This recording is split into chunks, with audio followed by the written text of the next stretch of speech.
Hey everyone, it's Gary here from Echidna Sewing, and today I'm going to be taking a look at the Baby Lock Enspire Jet Air Threading Overlocker.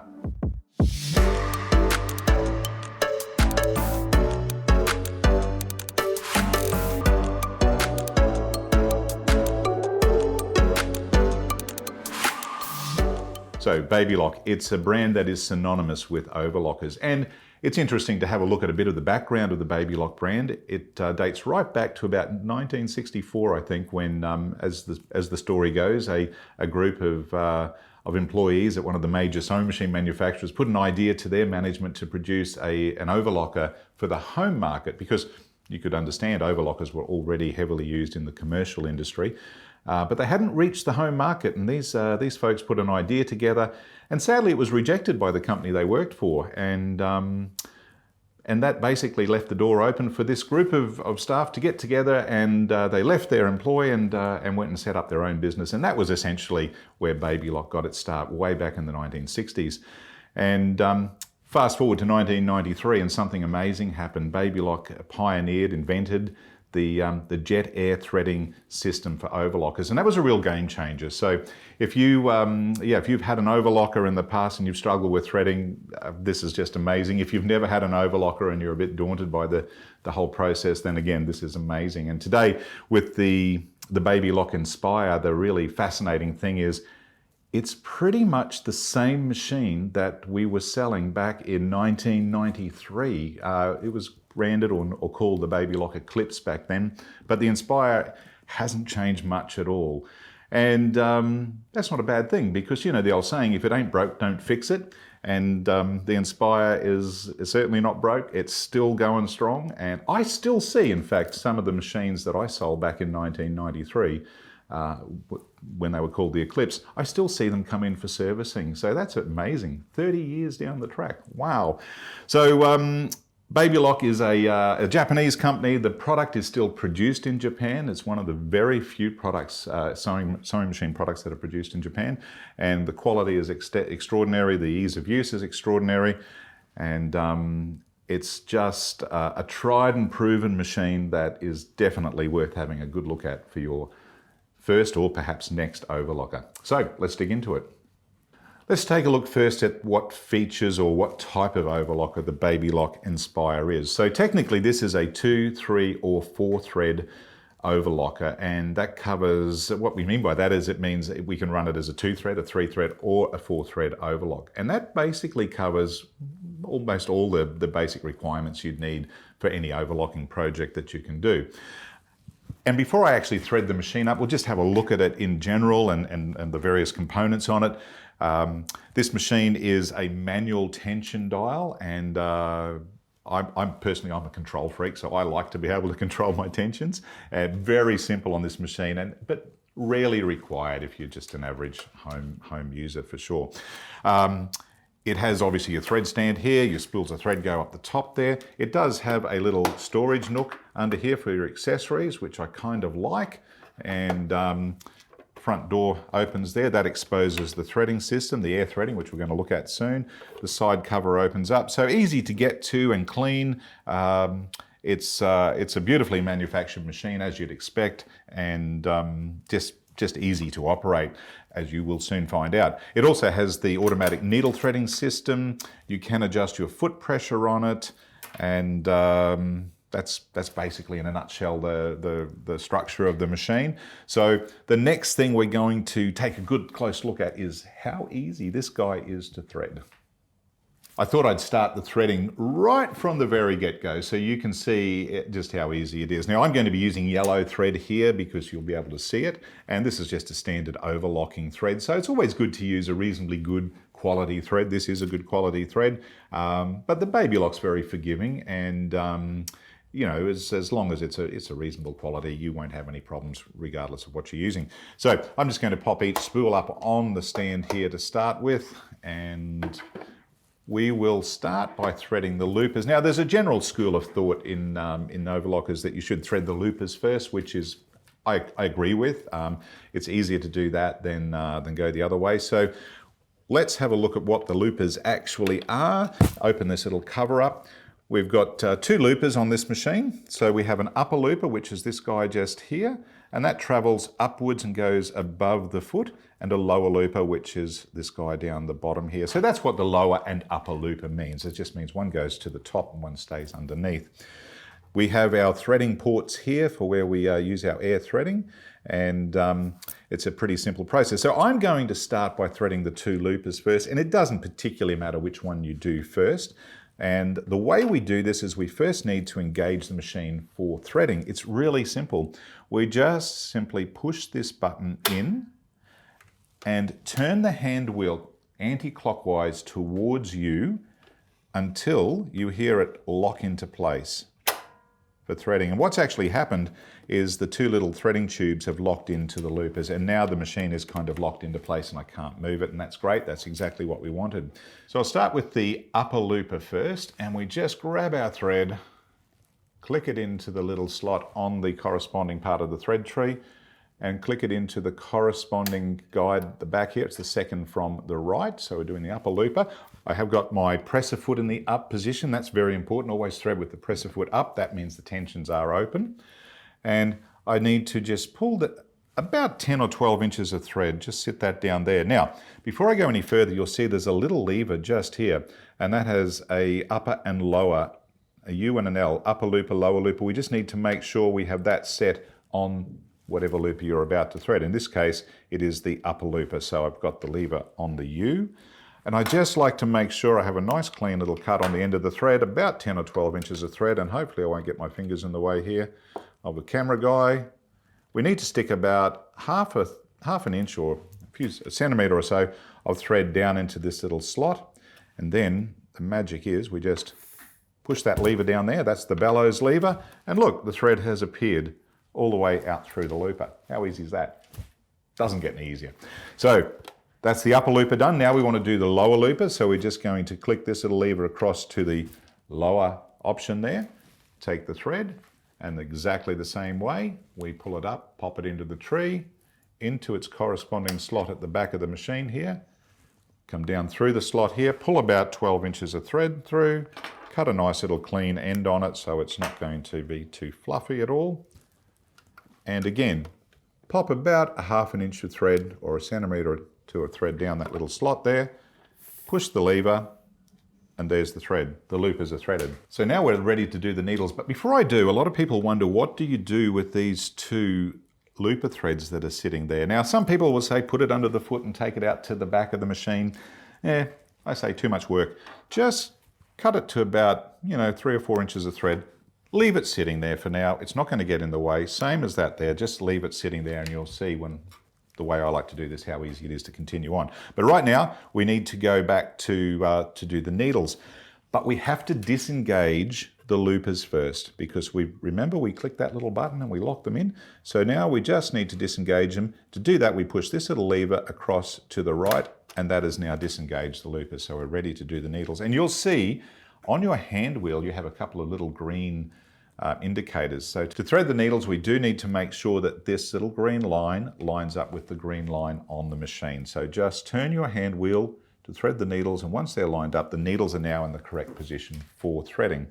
So we can, as I said, we can leave those looper threads sitting there. They're not in the way at all. And I'm going to take my right hand needle. Now, of course, you have a right and left needle. So this is the right needle, this is the left needle thread. So we're going to take the right needle thread, click it into the tree, into the little slot down at the back of the machine, and just follow the guides here. There's really only one way to thread it, and it's all shown on the front of the machine here as well if you're not sure about that. Into behind the little guide on the needle bar. Now, just like the loopers, you've got a left and a right or you've got an upper and lower on your loopers, but on your needles you have a left and right option. We're going to thread the right needle, so you've got this little selector here for setting your needle threading. So I want the right hand needle, so I make sure I push that to the right. Hold your needle thread like this, pull down the needle threader, click that up and let it pull through. It's that easy. So what actually happens, we're going to do that again, hold the thread between the two hands like that, nice and taut, pull down the needle threader. It engages a little wire into the front of the needle eye. All I've got to do then is put the thread on the tip of the needle, pull it upwards, and while you're holding it, let go of the needle threader and it pulls the thread through the needle. And then I can just pull that through and that needle is now threaded. We repeat the process for the left-hand needle. It's a really simple little system. I love it. Threading here, following the guide. Flicking this little lever across to the left. Putting the thread behind the guide there. Pull the needle threader down, same as I did on the right side. And there we go. Both needles are threaded. Now I've got all this thread hanging out and I'm just going to trim that back to there. My lower loop is sitting down there, my upper looper and my needle threads are sitting there. I'm good to go. I'm going to close this up now and I'm going to get a bit of scrap fabric and show you how easy it is to start. Okay, so the machine's threaded. I've got all the threads just sitting out to the side here and the lower looper threading sitting there. Just take a piece of scrap fabric, lift the presser foot, pop that under the machine, lower the foot, and then just turn the hand wheel towards you a couple of times just to make sure the stitches are all forming. You can see them, they're forming beautifully there. Nothing's caught, and if I now just continue on, that will just sew through, and there we have everything stitching as you'd expect it to. And you have a little cutter on the side of the machine here, so if I just pull that thread up into the cutter, it will cut it off for me, and now my machine is all set to go. So let's take a look at the actual stitching and how you adjust those stitches. The Enspire is a 4-thread overlocker, so typically, most commonly, you're going to use it as a 4-thread machine. Now what that means, and if I'm just going to stitch a bit of this white fabric through there and show you, with 2 needles and 2 loopers, the 4-thread stitch gives you seam strength and it gives you over edging of the fabric. So the beaut thing is, if I run this fabric through, and we'll just run it all the way through. Cut that off. Camera guy can see that. We've got 2 needle threads. This thread that crosses over the top is the upper looper thread. And underneath, there's the crossover threads, the lower looper thread, and you can just see the 2 needle points there. Now that gives you seam strength as well as over edging. So you can use this to whip up any number of garments. Or just the over edging if you like. But I could change this to a 3-thread if I wanted to. I could take one of the needles out, either needle, and run it as a 3-thread. I can even run it as a 2-thread overlocker, which we may get to show you a little bit later on. But the beaut thing is, you can go from a standard woven fabric like that. Let's go and grab a little bit of denim here. So we've got, I don't know, we might just run this. This has got a bit of stretch in it. We'll run down there. In fact, we'll do it the other way because we wouldn't normally sew it from the outside. So let's sew it down this piece of denim here. And you don't need to do anything. The machine's just going to take it in quite beautifully. And even coming over this double seam here, handle it with a dream. Now, you've still got the great seam strength. You've got a great finish. A few reasons for that. The Baby Lock Enspire has a vertical needle penetration, so that gives it very stable needle penetration through your fabric regardless of the thickness. And of course they use a standard sewing machine style needle, so it's a flat back needle, so changing needles is super easy. Nice big screws too to change those needles. It's a nice little point there on the Baby Lock, so easy to change needles for when the needles are readily available. So that's a bit of denim, and then if we wanted to, maybe we're stitching on a bit of fleecy, so again, it's super easy. Little tip, you can sometimes just lift the front of the foot if you've got something a bit heavy to get under there, and that takes it in really easily. But the stitch quality is perfect. The machines don't bounce around the table. They're a quality product. They're, Japanese made. Baby Lock have been doing this for a long time. They know how to make an overlocker. And just beautiful stitch quality. So you can't ask for any more than that. Now, of course, knit fabrics are one of the biggest uses for overlockers, and that's where, this is a bit of a Lycra. Stitching on Lycra is super, super easy.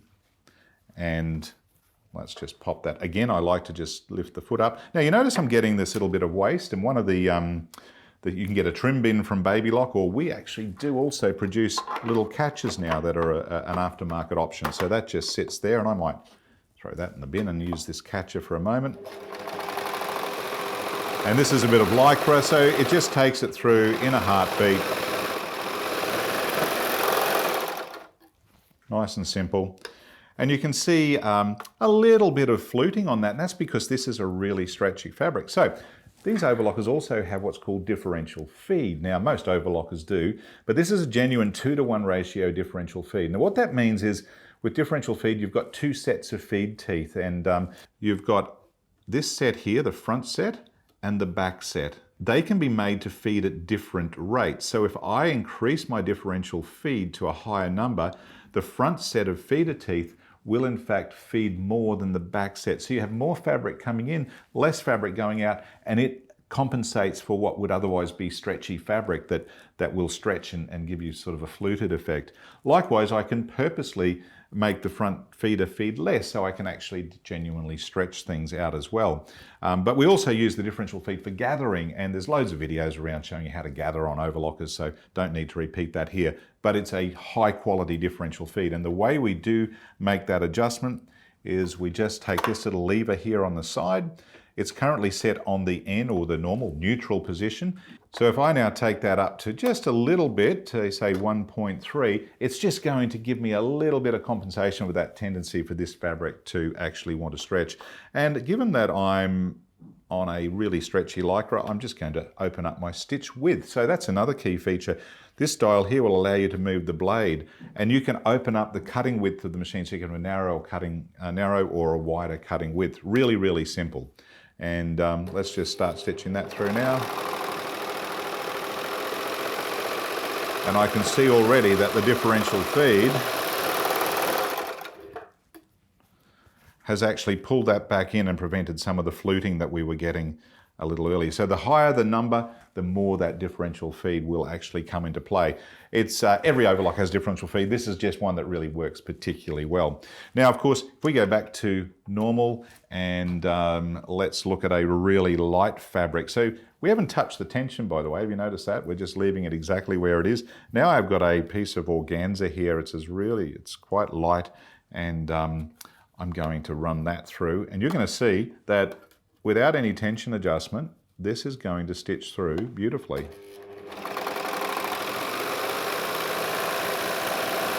And smoothly. Cut that off up there. And a perfect stitch. So we've sewn organza, 2 layers of really light organza. We've sewn some stretched Lycra, we've sewn some fleecy, we've sewn some denim, and we've sewn just a standard woven fabric. We haven't touched anything, we've just left it on the normal tension. So it's just such a simple overlocker to use and so bulletproof. Again, it's been around like this for about 30 years if you think back to when they released the Eclipse, and this is much the same machine. Super, super easy. So what else can we do on an Enspire? One of the most common requests is to do rolled hemming. Now, rolled hemming is a beautiful, fine hemming technique for just creating a beautiful finish on, particularly on lightweight fabrics. So we'll have a look at that. But before we do get into that, we might just have a look at a couple of the other key features or settings down in this part of the machine. Now I'm going to move my little waist catcher here, which again, as I mentioned before, we actually make these ourselves. So they're not a standard Baby Lock product, but really, really handy. I'm just going to empty that into the bin below me there. Pop that out the way for a minute. So we've got a couple of settings here, which I want to just expand on. You've got the stitch length control here.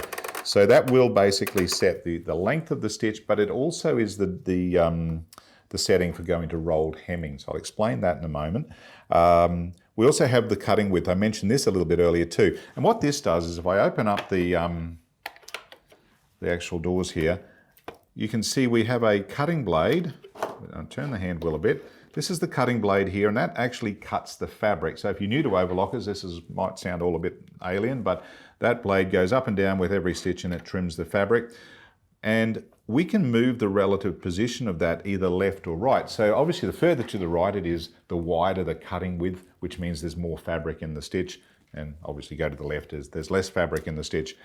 Very easy to adjust, but generally speaking, you leave it on the M, and that's kind of a good setting to start with.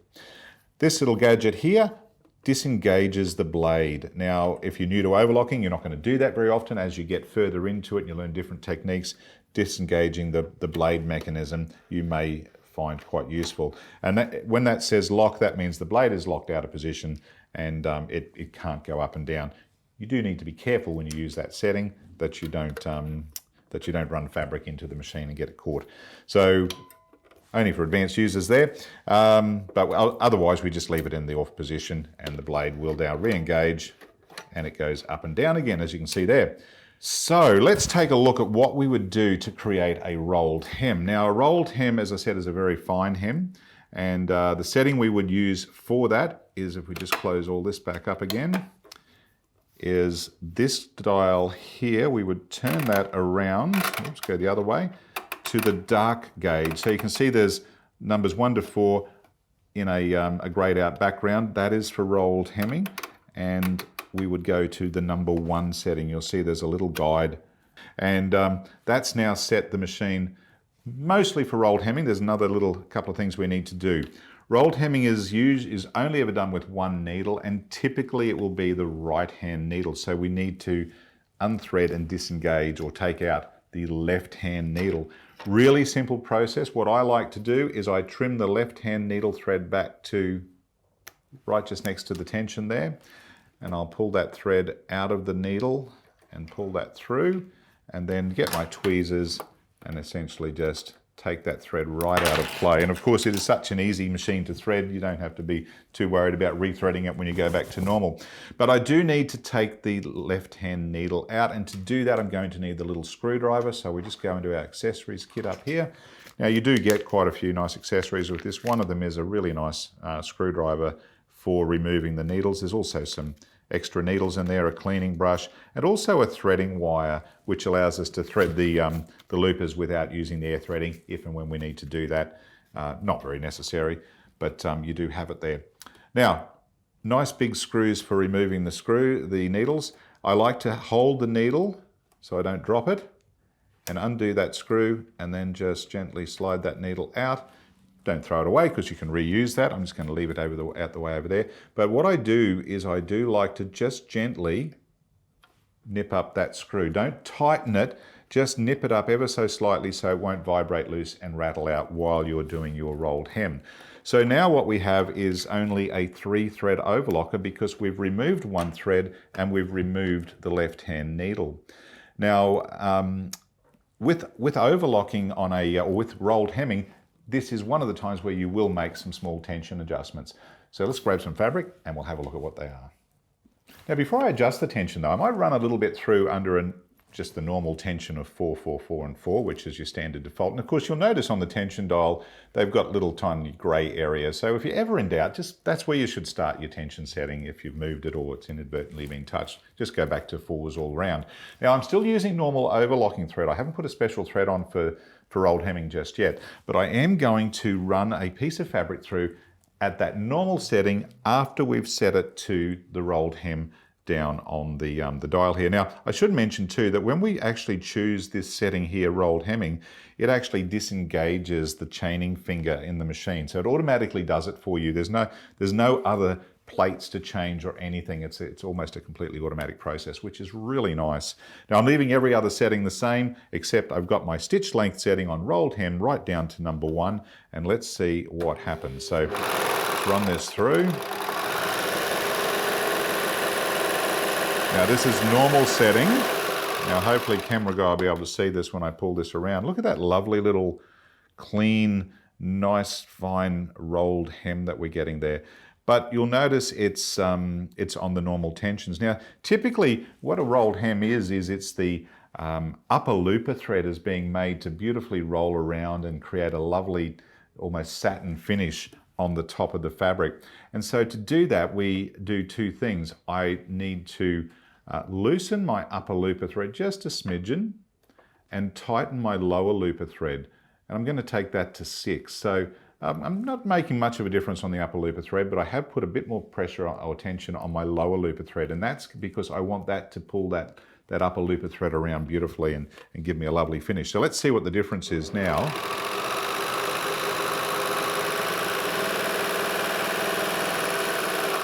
Wow. So, camera guy hopefully can see that. Really important. This is with the normal tension. Still looks nice and neat, but have a look at it once I made that little tiny tension adjustment. That looks sensational. That's just using standard thread. Now, typically for rolled hemming, we will use a decorative thread. So I'll grab a spool of that and we'll see what that looks like. So what I have here is a spool of what we call woolly nylon. Now, it's not exactly the same color, it's just a color that I had open. You'll see this is not a spun thread. This is what we call a bulked thread. And it gives a beautiful cover. It's very soft on the skin, but you can only use this thread on your loopers. You cannot use this type of thread on needles. It won't work.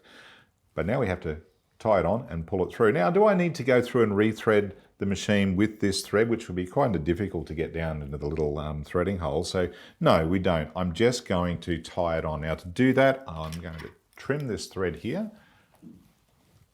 Just go there, trim that, take that spool off, put this one on, and all I need to do, to be honest, is just tie a nice tight little knot. And the tighter the better. And just really pull that tight so it's not going to come undone. And I'm just going to trim off the vast majority of that tail that I have left there. And I'm just going to sew that through through this again, because that knot will actually travel through the machine quite easily. I don't need to rethread it. So let's see how that goes. We'll pull this thread back, and the camera guy might be able to see this coming down. It's already just down into, there it is. There's the little knot right there. So if we just run that through, there it is, it's through. And wow, that looks absolutely superb. We've got this really lovely looking stitch there, and I'm actually going to tighten up that and loosen that a little bit more. And it looks even better.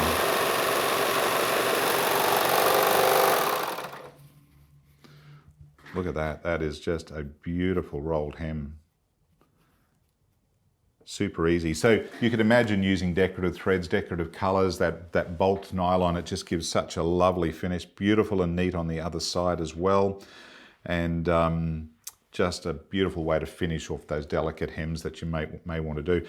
I have also had great success using embroidery thread as the rolled hem thread. So if you're an embroiderer and you've got, you know, X amount of colored threads, which you probably have, you can really knock yourself out and have some fun with rolled hemming. So that's all there is to it. It's a beautiful finish for a rolled hem. And to go back to normal sewing, all that's required is to reverse the process. So I would put my normal thread back on and tie it on and just let it sew through. I would take my stitch length back to my normal setting. So I'm going to go back to about 3 down here. And that's that. My cutting width is the same. I would take my tensions back to normal. And you'll see now, even though I haven't changed the thread, you'll see that it's going to be stitching back to normal. As a 3 thread at the moment. So that's just a 3 thread overlocker. I do need to put my needle back in. So all we've got to do is re-engage everything here. Remember, I tightened that screw up, so I've just got to undo that a little bit to get my needle back in position. There it is. Now your left needle will sit higher than your right needle, so don't get confused with that. Do make sure it's all the way up. And there is a little sight gauge. Hopefully camera guy can see that there. It's really important. So when you put that needle up, make sure you see the top of the needle through that little sight gauge just there. And once it's in position, then just nip that screw up. Nice and firm once the needle's back in there. You don't want that falling out. Rethread the needle. It's this easy. Just lift the presser foot when you're doing that. Back down. Remember, we just need to line up the little green arrow. Whoops, there it is. And make sure this is on the left-hand needle. Pull the lever down, push that up, let it go, and look, our needle is threaded. So nice and simple. And at that point, we're good to go. We can just continue on. I'll just trim that little bit of thread off that I had sitting there. And we're back to normal overlocking. Would help if I get my stitch length in the correct position. There it is.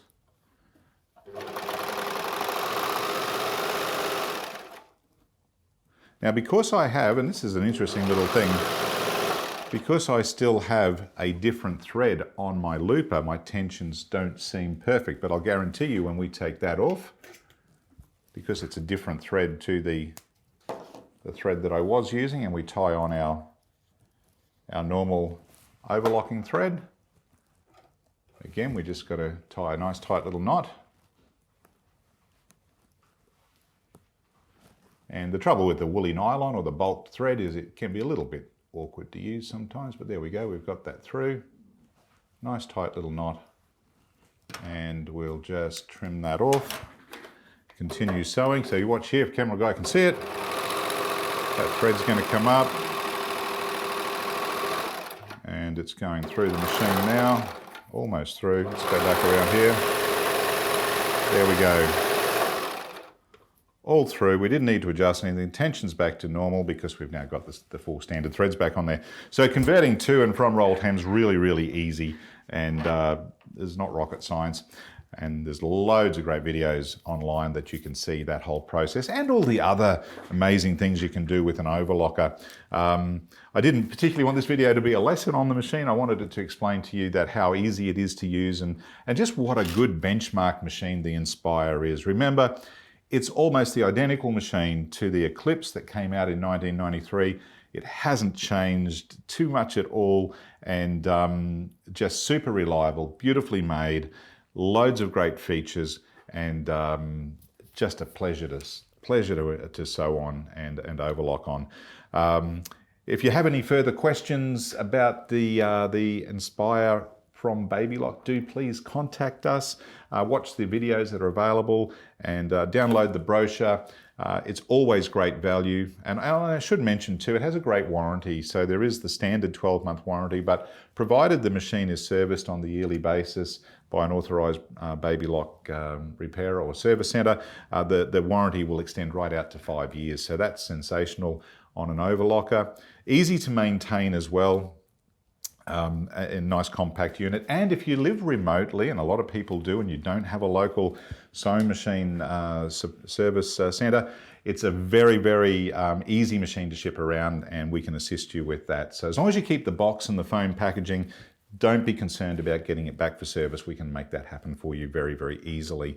So that's it. That's the Baby Lock Enspire. It does also come with a book. Almost forgot that too. And in fact, I should mention this in some detail.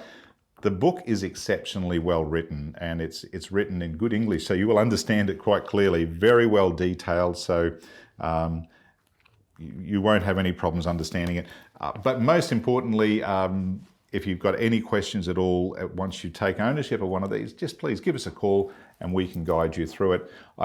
We have the wonderful ability now to send you a text on your phone, for instance, and you just click on the link, and then we can actually see through your camera at the machine. So we can actually be like sitting beside you while you're at home trying to work things out and guide you as to how to, set settings or do whatever it is you need to do. So loads of great support, and particularly for those remote folks who don't have the option of just ducking into their local store. So there you go. Hope that's been helpful, and happy overlocking. Cheers.